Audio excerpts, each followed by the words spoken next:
Përshëndetje miq, ka kohë që jemi duke thënë se me ardhjen e Donald Trump në shtëpinë e bardhë, çdo themel që është vendosur deri para ardhjes së tij në politikat ndërkombëtare, në marrëdhëniet ndërkombëtare, në ekonominë, biznesin dhe diplomacinë ndërkombëtare po merr fund. Ardhja e tij mund ta përshpejtoj edhe më tepër atë që është nisë kohë më parë, dhe ajo ishte kalbja e themeleve të raporteve të krijuara sidomos pas luftës së ftohtë në arenën ndërkombëtare. Donald Trump sot nuk është duke njohur asnjë marrëveshje e arritur deri më tani në arenën ndërkombëtare. Nuk është duke i njohur as marrëveshjet të cilat i ka bërë vetë Washingtoni me shtete të ndryshme. Nuk është duke i njohur as rregullat e demokracisë të vendosura për dekada në botë. Nuk është duke bërë dallimin midis miqve dhe armiqve. Nuk është duke i njohur sovranitetet edhe të shteteve më të afërta mike dhe në gjeografi me to, si Panaman, Meksikon e sidomos Kanadan dhe Grenlandën. Nuk është duke i njohur edhe ato të cilat janë premtuar për vite dhe disa prej tyre janë realizuar si ndihma amerikane vendeve të ndryshme. Nuk është duke i njohur as marrëveshjet e USAID-it të cilat i ka bërë me institucione dhe shtete të ndryshme në botë. Thjesht Donald Trump, administrata e tij, është duke e njohur vetëm interesin e brendshëm amerikan, ndërsa raportet e Washingtonit me botë është duke i shikuar vetëm nga perspektiva se çfarë përshpejti apo në afat shkurt mund të sjellin dobi shteteve të bashkuara të Amerikës. Në vijën e kësaj, sonte dua të përmendi një grusht të fortë të administratës amerikane që i ka dhënë sot Egjiptit, dhe ajo është ndërprerja e ndihmave ushtarake, ndihma këto të cilat Shtetet e Bashkuara të Amerikës mbi baza vjetore i kanë dhënë Egjiptit që nga 17 shtatori i vitit 1978, nga dita e nënshkrimit të marrëveshjes së Camp Davidit midis Egjiptit dhe Izraelit, marrëveshje kjo e nënshkruar nga Anwar al-Sadat, president i Egjiptit atë botë, dhe kryeministit Izraelit të atëhershëm Menahem Begin, dhe atë në shtëpinë e bardhë dhe atë nën përkujdesjen e presidentit të atëhershëm të Shteteve të Bashkuara të Amerikës, Jimmy Carter. Kjo ndërprerje e ndihmave ka bërë që Egjipti menjëherë, megjithëse që jo me një zë të drejtë për drejtë apo me tone të ashpra, të ndryshon kohën, të jep shenja për ndryshimin e kohëve të saja diplomatike dhe të marrëdhënieve me shtetet e tjera. Kjo ndërprerje e ndihmës ekonomike ndaj Egjiptit mund të prek edhe raportet e Egjiptit me Izraelin nga njëra anë, si dhe raportet e Egjiptit me vendet arabe të cilat i ka pas deri diku të ftohura, ndërsa pas marrëveshjes së Camp Davidit të ndërprera tërësisht, e sidomos do t'i prek raportet e Egjiptit me Turqinë. Pse po e përmendi raportin e Egjiptit me Turqinë? Ka kohë që Egjipti dhe Turqia i patë ndërprer marrëdhëniet. Keqësimi i marrëdhënieve mes dy vendeve pati filluar me rrëzimin e Mohamed Mursit nga pushteti, nga presidenca, burgosjen e tij dhe ardhjen në vend të tij të Abdul Fattah es-Sisit, generali i ushtrisë egjiptase, të cilën e pati emëruar vet Mohamed Mursi dhe i cili po ky e rrëzoi nga pushteti dhe e burgosi. Që nga ajo kohë Turqia i pati ndërprer, dobësue, dite më shumë marrëdhëniet, sa që i ndërpren deri në masa thuajse në pikën zero. Bile, Egjipti, duke e parë Turqinë si një konkurrente serioze në tokat arabe, ku prekeshin interesat ekonomike dhe strategjike të Egjiptit, ju kujtohet kur ishte problemi i shpimit të burimeve të gazit dhe naftës në ujrat e Mesdheut Lindor, atë botë Egjipti atë shumë pati shkuar përpara në kundërshtim dhe armiqësi me Turqinë, sa pati lidh një aleancë ushtarake me Greqinë, me Francën dhe thuhej se këtë e pati bërë edhe me Izraelin, vetëm që të mos lejohej Turqia të shtrihej në ujrat e Mesdheut, të mos lejohej fillimisht të bënte shpime në ujrat e Mesdheut dhe të mos puqeshin kufijt ujor detar të Turqisë me Libin,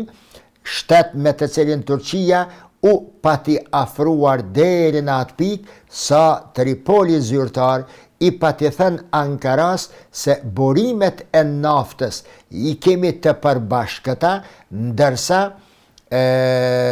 ndërsa kërkimi i burimeve të tjera në ujrat detar të Libis janë në dispozicionin tuaj. Për te i kësaj, Turqia, pas një afrimi kaq të madh edhe me Libin,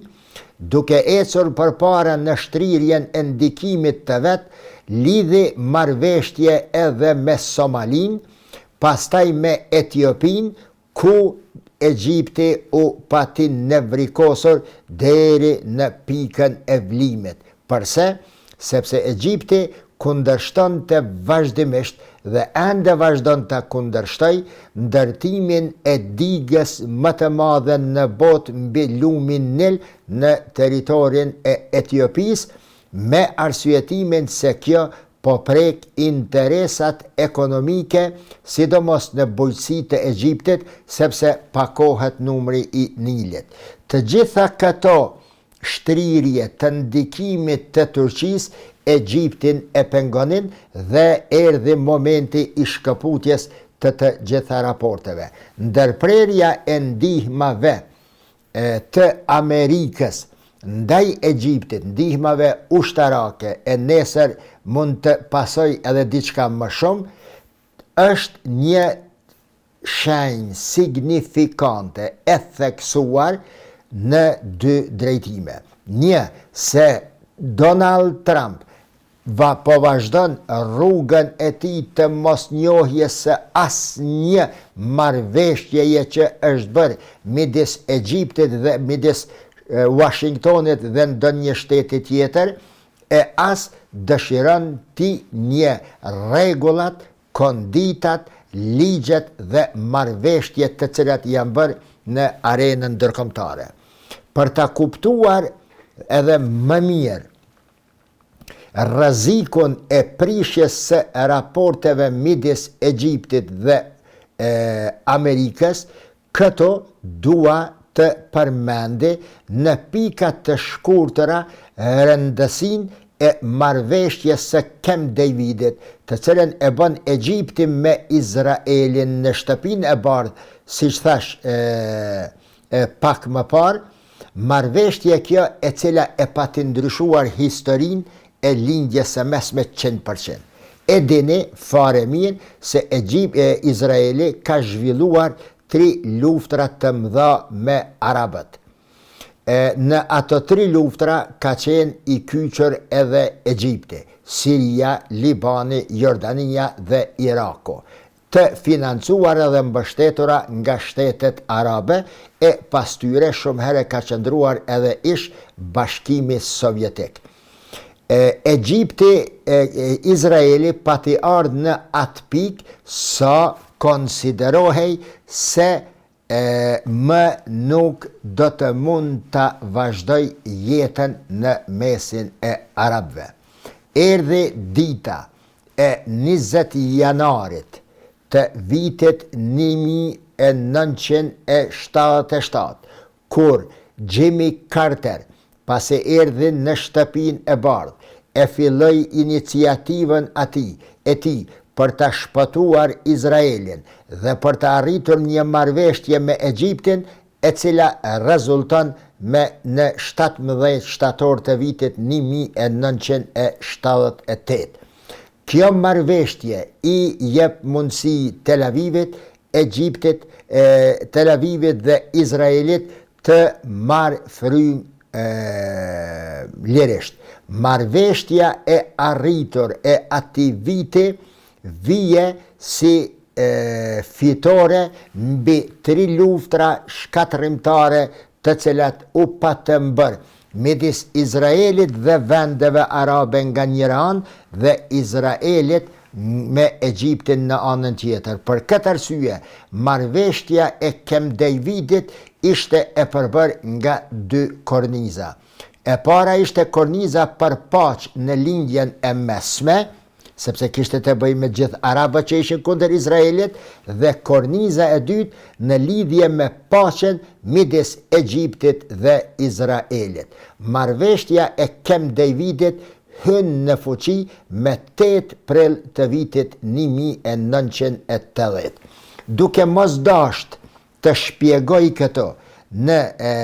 detaje atë marrëveshje, sepse e kam shpjeguar në një video të mëparshme vitin e kaluar, këto dua të them diçka. Se kur me 17 shtator të vitit 17 nëntor, të vitit 1977, Sadati pati deklaruar dhe të rënditur botën se është i gatshëm të shkoj edhe në Jerusalem dhe të flas para Knesetit vetëm e vetëm që të krijohet mundësia e një paqe midis vendit të tij dhe Izraelit. Me të kumtuar ky lajm, qeveria izraelite nëpërmes ambasadorit të SHBA-ve në Egjipt e fton Anwar el-Sadatin përzemërsisht të drejtohet Knesetit. Washingtoni atë botë befasohet, Shtëpia e Bardhë dhe Departamenti i Shtetit dyshonin se Sadati po përpiqej të rimarrë Sinajin. Sa më shpejt nga Izraeli dhe se të zgjidhte problemin palestines pa e pas një jetin e mirë për të bërë ndonjë marrëveshje me Izraelin. Që në fakt ndodhi kjo marrëveshje, unë nënshkrua kjo marrëveshje nëpërmes së cilës Anwar el-Sadati në fakt dëshironte ndihmë ekonomike nga vendet e NATO-s për të rimëkëmb ekonomia e Egjiptit e shkallmuar nga luftrat me Izraelin. Në anën tjetër, Egjipti dëshironte që të ishte një katalizator i ndaljes së luftrave në lindjen e mesme dhe ndërprerjen e invadimit që e bënte Izraeli në tokat palestineze. Megjithatë, megjithqë nuk i arrin të gjitha pikave Egjipti, konsiderohej një fitore e madhe për lindjen e mesme, por në të njëjtën kohë edhe një humbje katastrofike për Egjiptin në mesin e arabëve. Çfarë ishte ajo humbje? Në fakt, pas nënshkrimit të kësaj marrëveshje, fillimisht Egjipti fillon të perceptohet brenda botës arabe si një alat i Izraelit dhe një armik i botës arabe. Më pastaj, nga viti 1979 deri në vitin 1989, Egjipti dëbohet nga Liga Arabe. Pastaj Egjipti e shkallmon në themel frontin e përbashkët të vendeve arabe për të ndajtur në balë Egjiptit dhe natyrisht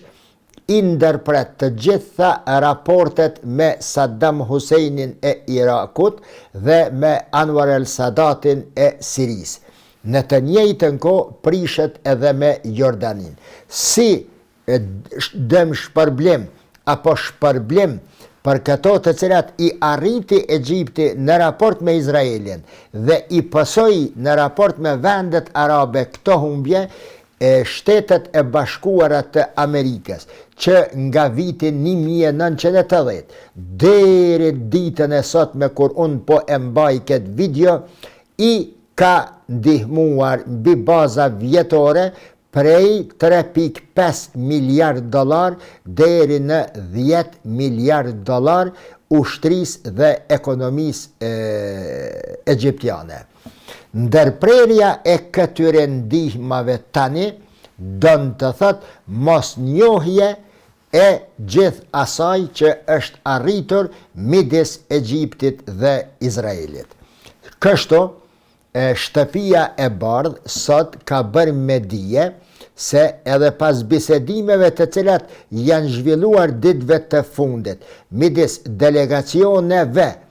të Egjiptit që vizitonin Washingtonin për të biseduar në lidhje me dëbimin e palestinezëve në Egjipt, për të biseduar në lidhje me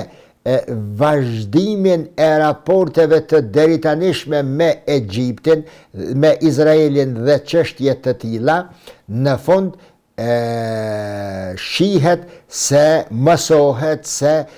Washingtoni i ndërpret ndihmën 1.3 miliard dolar ushtarake, vetëm ushtarake, ndihmë ushtarake dhe afër 3 miliard dolar të tjera ndihmë ekonomike, infrastrukturore dhe në rrafshe të tjera për Egjiptin. Megjithëse që Egjipti ka qenë një ndër mushterit, apo ta quaj një ndër blerësit më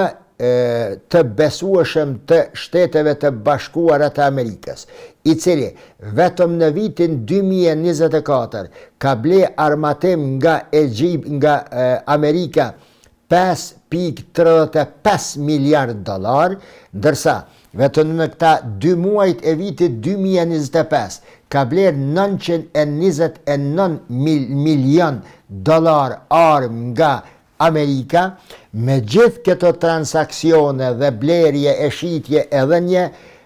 Donald Trump i jep fund marrëveshjeve dhe marrëdhënieve të tilla me Egjiptin. Prandaj e konsideroj një ndër goditjet më të mëdha që i janë dhënë Egjiptit prej kohës kur në vitin 1978 lidhet marrëveshja e Camp Davidit. Shikuar nga perspektiva e Turqisë tani, në lidhje me këtë, dhe pse Turqia shikohej me një sy dyshues, ishte fakti se megjithëse që pati zhvillime ekonomike të ndjeshme pas ardhjes së AKP-s në pushtet në Turqi,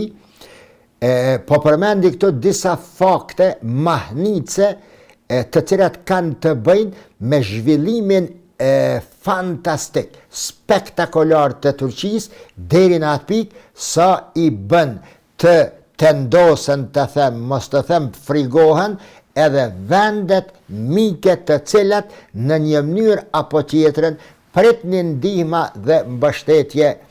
nga Turqia e lejmë një vend si Egjipti. E që tani e përsëris mund të pritet një afrim shumë më i shpejt dhe më i madh i Egjiptit me Turqinë, ndoshta me Rusinë, ndoshta me Kinën, për ta rimbuluar humbjen që i është shkaktuar nga ndërprerja e ndihmave ushtarake dhe ekonomike të Washingtonit për Kairon.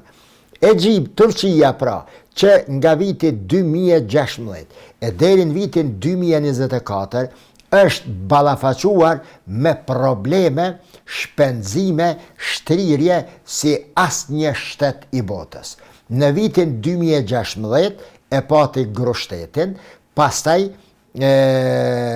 kriza ekonomike, pastaj tërmeti shkatërrimtar,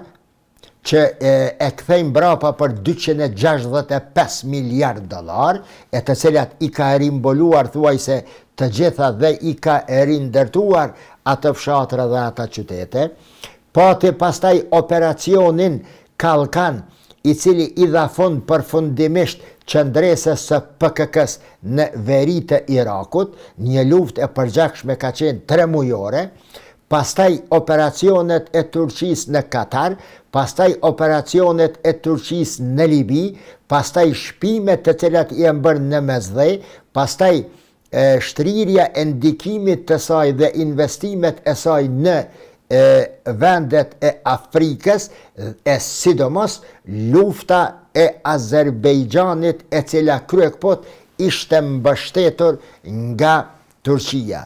Me gjithë këto shpenzime, humbje, kriza ekonomike, pandemia, pastaj investime marramendse brenda dhe jashtë Turqisë, Turqinë e bëri një indikator dhe një faktor aq i rëndësishëm sa të jetë fuqia e vetme vendimmarrëse rajonale si dhe më e forta në lindjen e mesme. Një Turqi e këtill tani mezi pret një ofrim edhe me Egjiptin për t'i realizuar projektet e tyre turko-arabe në lidhje me Gazën, në lidhje me Sirin dhe vendet të tjera në Afrikën Veriore dhe në Afrikë gjithandej. Turqia, jo që e ka dëshiruar këtë ftohje të marrëdhënieve midis Kairos dhe Washingtonit, por unë mendoj se do të jetë një shkëndi apo një hap përpara i fuqizimit të raporteve midis Ankaras dhe Kairos. Duke e përfunduar videon, e përsëris edhe njëherë se atë që është duke e bërë Donald Trump në marrëdhënie ndërkombëtare, atë që është duke e bërë me shtetet mike të Washingtonit,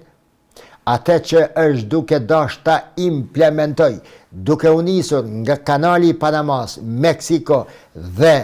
Kanadaja, shihet se administrata e Donald Trump do të jep përfundimisht edhe me letër të nënshkruar mbi të, përfundimisht kohës së rendit botëror i cili ka mbizotruar deri në ditën e ardhjes së dytë të Donald Trump në shtëpinë e bardhë. Mirëmbëjtje.